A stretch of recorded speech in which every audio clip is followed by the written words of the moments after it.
Hello boys and girls, it's Miss Ali from the library and her friend the little blue dragon. How are we today? Well, why are we here? Well, you know, he knows and I know, it's story time. But before we can start our story, I need something from you first. What is it? Come on, you know what it is. What do we need to fire up? It's our imagination. That's right. So, imagine a story. Imagine a book. Imagine a story. Open our eyes and let's have a look. So what have we got today? The Star-Faced Crocodile. Well, I wonder what that's all about. What do you think?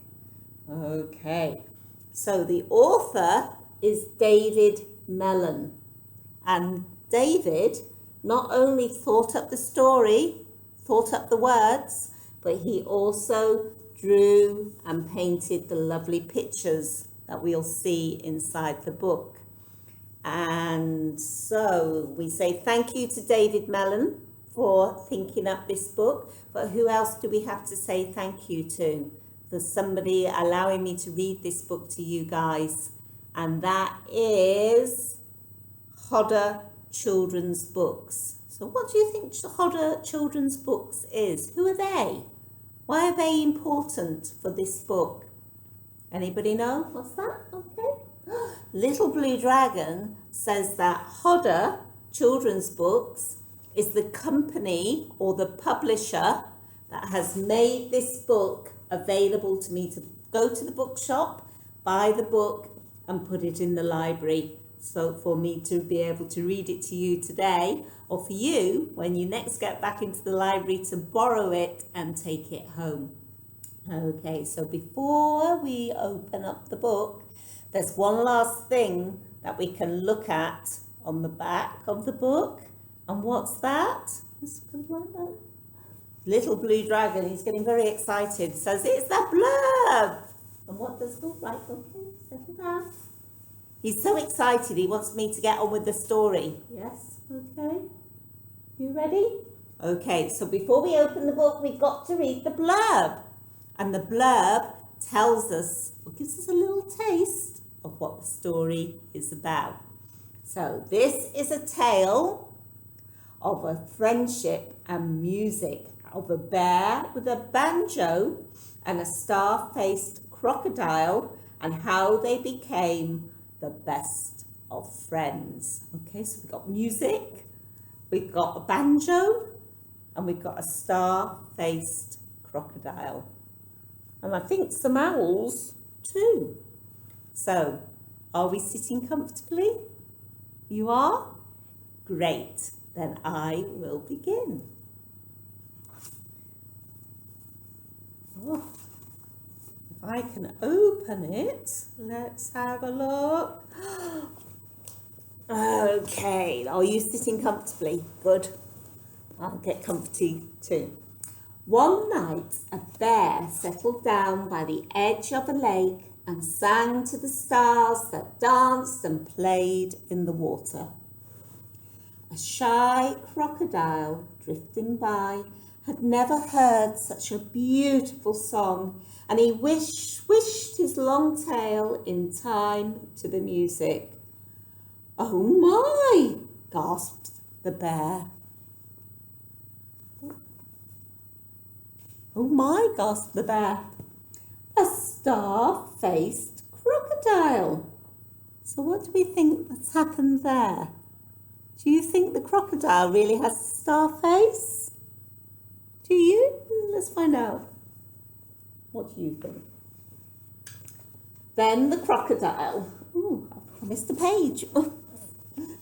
The bear was happy to see such a wonderful creature. He sang every night, and every night he asked the crocodile to dance. The crocodile wanted to so much, but he was afraid to come out of the lake. "If I do," he sighed, "he'll see I'm just a plain ordinary, snippy, snappy crocodile. It's not easy making friends when you have so many teeth. Then the crocodile had an idea. He made a tall hat from some white starred flowers that were growing nearby. He crept closer to the singing bear, and when he felt brave enough, he stepped out and started to dance. But as he danced, the petals fell out, one by one. "Oh, flip," said the crocodile, and he dashed back to the lake and slipped quietly into the water. The bear could see he was indeed just an ordinary crocodile, but he didn't mind. "Wait," he called. "Don't go." But the crocodile didn't hear him. The bear missed the crocodile and his toothy smile. He whispered to the dozy trees, "I think my friend wants to look like a star-faced crocodile. Can you help?" The trees yawned and stretched out their long arms until there were no stars left in the sky. "Look at our pretty twinkles," said the trees. They were so dazzled by the stars that they decided to keep them for themselves. But the crocodile had other ideas. What's the crocodile doing? Oh! The crocodile swam down, down, down to the very bottom of the lake. With no starlight and an empty sky, the forest was plunged into an eerie darkness. Oh, how dark it was! The moon was worried that the trees might take her as well, so she hid behind a cloud. The bear and the trees had a funny feeling that they'd all made a mistake.